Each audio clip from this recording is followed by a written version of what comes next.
So, we hear you ask, even if I accept that my begging, buying, and stalking aren't getting me anywhere, why aren't all these other biological and mental processes working on them as well? Did they never love me? Well, to answer the second part of your question first, we're sure they did, and maybe they still do. And as for the first part, they might work if you let them, and they kind of already are, just in a different way to how they're working on you.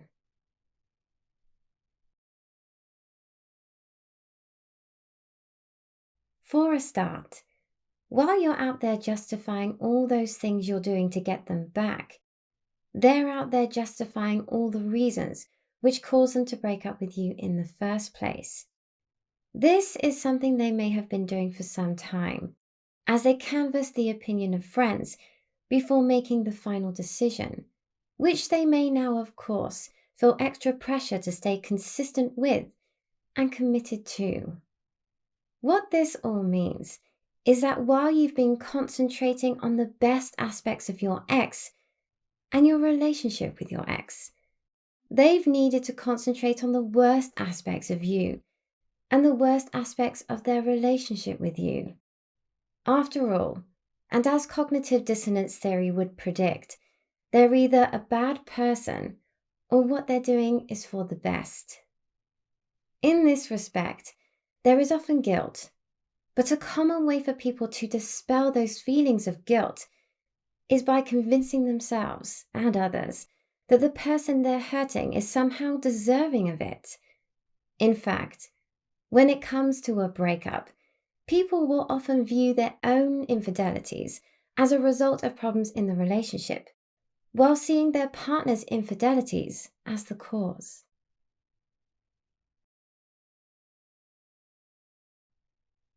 Well, you're hardly a scarce commodity if you're constantly in contact with them. And if you are in constant contact, then you're already not doing one thing that you really need to do: give them the time and the space to miss you. You see, at times like this, we forget that the often used cliche, out of sight, out of mind, is the most untrue it has ever been for us. Yet at the same time, we convince ourselves that it sums up their mindset so perfectly. And if we really were out of sight, we may never hear from them again, and the relationship would truly be over. Of course, we can understand that right now, you don't want them to be gone forever. But in fearing that outcome so much, the things you're doing to stop it from happening are actually the things which are pushing them further away. This sequence of events is known in psychology as a self-fulfilling prophecy, and it usually occurs before statements such as, "I told you so," and "What did I tell you?" which are often said by the kinds of people who fail to realize that the things they knew would happen were ultimately caused by themselves. For example, when a relationship ends, in fearing our ex might go off with somebody else, and before we have chance to repair the damage, we end up backing them so far into a corner that the only way they can escape is to do something big, something drastic, something they know will end your pursuit in an instant. And that something is very often to start a relationship with somebody else, to start a rebound relationship.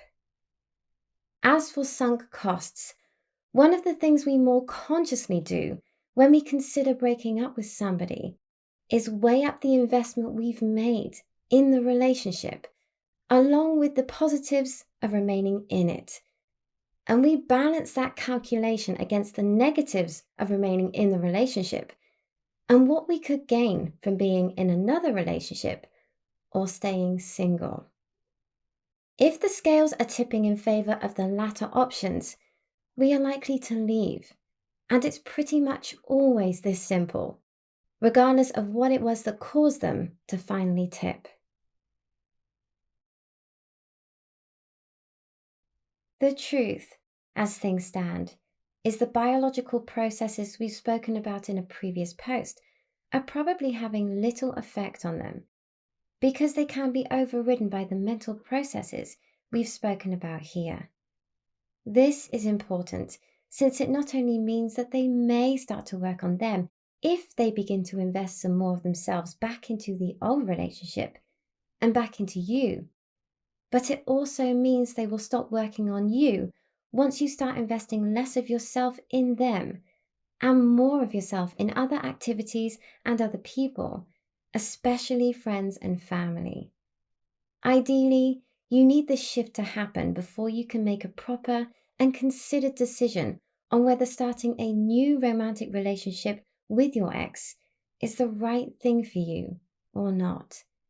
You see, right now, you're probably incapable of making that decision because right now there's every chance that you're not even close to being your most free thinking and coherent self, let alone your best and most strikingly awesome of selves.